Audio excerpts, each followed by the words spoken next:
हम माननीय मंत्री जी से अनुरोध करेंगे। और हम 38 साल हो गया माननीय मुख्यमंत्री जी के साथ, अगर कोई भी बात वो बोलते हैं तो तर्क सम्मत तरीके से बोलते हैं। ऐसा नहीं है कि मन में जो राय होगा वो व्यक्त कर देंगे। जब माननीय मुख्यमंत्री जी ने सदन में अपनी राय व्यक्त कर दिया, जिसने भी ये दुस्साहस किया वो गलत किया। प्रथम दृष्टया इसको मानने में कोई दिक्कत नहीं है। तमाम स्नातक शिक्षक के माननीय सदस्यों ने सामूहिक रूप से जिला शिक्षा पदाधिकारी को पूरे बिहार में डायरेक्टर को ईमेल भेजा, ये भेजा कि भाई देखिए इसका अनुपालन करवाइए। हम केवल अनुरोध यह कर रहे हैं कि जो माननीय मुख्यमंत्री जी का आदेश है और वो सदन के नेता हैं, वो विधायिका के प्रधान हैं, अगर उनके मुंह से निकला हुआ वाक्य ब्रह्म वाक्य माना जाना चाहिए। हमने निश्चित रूप से इस विषय पर पूर्व में जो समय सारणी थी, जो प्राथमिक विद्यालयों का, उसका भी अध्ययन किया और देखा कि 2013 से लेकर के 2021-22 तक 9 से 4 बजे की समय सारणी दी गई थी। घोषित किए जाने के बावजूद भी शिक्षकों के वेतन कटौती, उसका भी मैं निश्चित रूप से देख लूंगा कि अगर कहीं भी शिक्षक के साथ ज्यादती हुई है।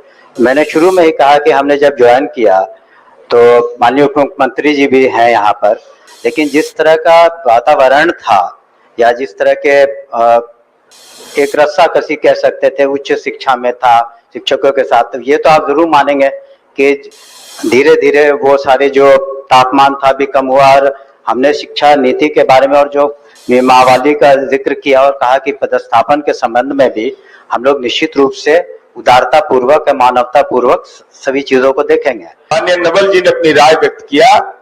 सवाल केवल इस बात का है, हम माननीय मंत्री जी से अनुरोध करेंगे। और हम 38 साल हो गया माननीय मुख्यमंत्री जी के साथ, अगर कोई भी बात वो बोलते हैं तो तर्क सम्मत तरीके से बोलते हैं। ऐसा नहीं है कि मन में जो राय होगा वो व्यक्त कर देंगे। जब माननीय मुख्यमंत्री जी ने सदन में अपनी राय व्यक्त कर दिया, जिसने भी ये दुस्साहस किया वो गलत किया। प्रथम दृष्टया इसको मानने में कोई दिक्कत नहीं है कि 10 से 4 का अनुपालन क्यों नहीं हुआ। दूसरा, सभापति महोदय, उस परिस्थिति में हम लोगों ने तमाम स्नातक शिक्षक के माननीय सदस्यों ने सामूहिक रूप से जिला शिक्षा पदाधिकारी को पूरे बिहार में डायरेक्टर को ईमेल भेजा, ये भेजा कि भाई देखिए इसका अनुपालन करवाइए।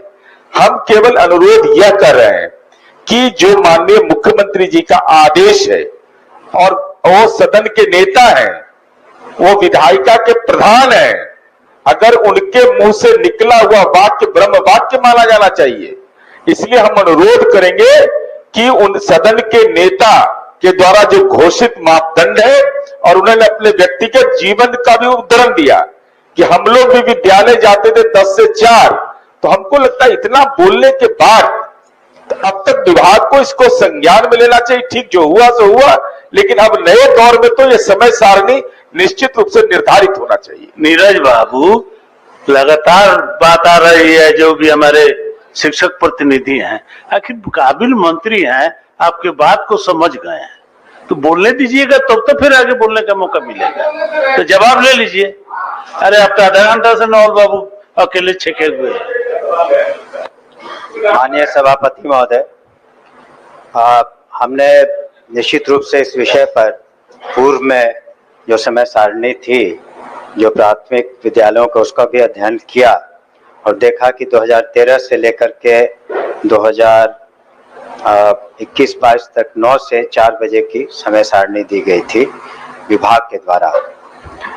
और उसके बाद जो बाल शिक्षा अधिकार अधिनियम 2009 के प्रावधानों के तहत आच्छादित है, इसके बारे में भी पूर्व में जो आदेश दिए गए थे, लेकिन जो माननीय मुख्यमंत्री जी ने, हम सिर्फ 2 दिन का समय चाहेंगे, उससे ज्यादा नहीं। और निश्चित रूप से जो सदन की सहमति है और सदस्यों के जो विचार हैं, और माननीय मुख्यमंत्री जी ने अपनी बातों को कहा, मुझे सिर्फ 2 दिन का समय दें, इसको अध्ययन करके मैं निश्चित रूप से सकारात्मक। माननीय मंत्री जी, एक लाइन मैं कह तो रहा हूँ कि इसको जरा समझ लेंगे, लेकिन शिक्षकों को इसके चलते 10 से 4 मुख्यमंत्री जी बोले हैं। सकारात्मक इसका प्रभाव निश्चित रूप से होगा। मैं इतना नहीं, जरूर उसमें कह देता। एक लाइन छूट रहा है ना कि घोषित किए जाने के बावजूद भी शिक्षकों के वेतन कटौती उसका भी मैं निश्चित रूप से देख लूंगा कि अगर कहीं भी शिक्षक के साथ ज्यादती हुई है। मैंने शुरू में ही कहा कि हमने जब ज्वाइन किया तो माननीय उप मुख्यमंत्री जी भी हैं यहाँ पर, लेकिन जिस तरह का वातावरण था या जिस तरह के एक रस्साकसी कह सकते थे उच्च शिक्षा में था शिक्षकों के साथ, तो ये तो आप जरूर मानेंगे कि धीरे धीरे वो सारे जो तापमान था भी कम हुआ। और हमने शिक्षा नीति के बारे में और जो नियमावली का जिक्र किया और कहा कि पदस्थापन के संबंध में भी हम लोग निश्चित रूप से उदारता पूर्वक मानवता पूर्वक सभी चीजों को देखेंगे। तो ये प्रश्न नहीं उठता है कि जब माननीय मुख्यमंत्री जी ने घोषणा की और कुछ बातें जो हम देख लेंगे और 48 घंटों के अंदर इसको माननीय अध्यक्ष को दोनों का, लेकिन एक उसमें मेरा अनुरोध होगा माननीय सदस्य कि अगर इसमें देखिए एक तरीके किसके के साथ अन्याय हुआ कि न्याय हुआ मुझे नहीं मालूम, तो अगर कोई ऐसे अध्यापक हैं वो अलग से वो पिटीशन दे दे कि कटौती जो हुई है उचित नहीं है, उसका रीजन देते हुए, तब उसमें निर्णय पर इसको सामूहिक निर्णय ले लेना मुश्किल होगा। अगर व्यक्ति विशेष के साथ अगर कोई अन्याय हुआ है तो उसको आपको अलग से पिटीशन इस तरह के 10-5 जो भी है आपको अलग से दे दें, तब उस पर हम समीक्षा करवा करके उसको भी 1 सप्ताह के अंदर निष्पादन कर देंगे और दूसरे वाले का जो समय सारणी का 48 घंटे के अंदर हम कर देंगे। हम बताना चाहेंगे पूरे बिहार में जो नीरज जी ने कहा कि हम लोग 10 से 4 की घोषणा के बाद हम लोगों ने भी अपने अपने शिक्षकों को कहा कि अब 10 से 4 माननीय मुख्यमंत्री घोषणा कर दी है, आप वही समय सारणी का पालन करें और उसके अनुसार आप समझे कि पालन करते हुए शिक्षकों के 10 से 12 हजार शिक्षकों का वेतन रुका हुआ है, कटा हुआ। वही दूसरा संकल्प का पाठ भी है कि उसकी एक समिति समीक्षा करके और सबके वेतन निर्गत करने का आदेश है। अभी रुक जाए, देखल जाए। बात से सहमत हूं, उन्होंने बहुत ही अच्छे तरीके से सारे प्रकरण के बारे में कहा, लेकिन मैं भी अपेक्षा से कि सदन है जो कि यह काली स्याही के रूप में यह उदाहरण की बात नहीं बने भविष्य में। मंत्री महोदय ने कहा है 48 घंटे में तो वो जरूर करेंगे, लेकिन यह उदाहरण की बात भविष्य में नहीं बननी चाहिए।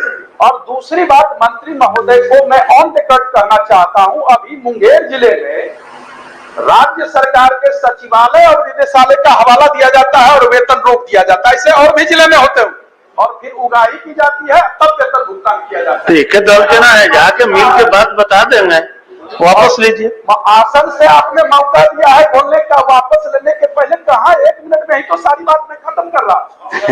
आपका 10 मिनट का 1 मिनट होता है ना। मंत्री महोदय के आश्वासन के बाद मैं अपने संकल्प को वापस लेता हूं और सदन की मर्यादा निश्चित रूप से अक्षुण्ण रहेगी। सरकार की साख को कोई प्रभावित नहीं कर सकता। इस आश्वासन के साथ मैं वापस संकल्प व्यापक हुआ।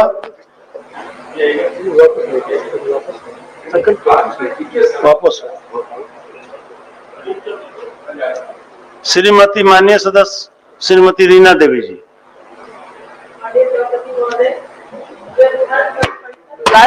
प्रस्ताव करती है कि वो नालंदा जिला मुख्यालय बिहार शरीफ के ग्राम बिजवन पर से ग्राम मैनोर फतेली गुलनी हरगावा के दक्षिण होते हुए तेतरामा गौतम बुद्ध मूर्ति के पास गेट पर तक नई सड़क का निर्माण करावे। माननीय मंत्री जी। सभापति महोदय, ये ग्रामीण कार्य विभाग को हस्तांतरित किया गया है। अब स्थानांतरित कर दिया।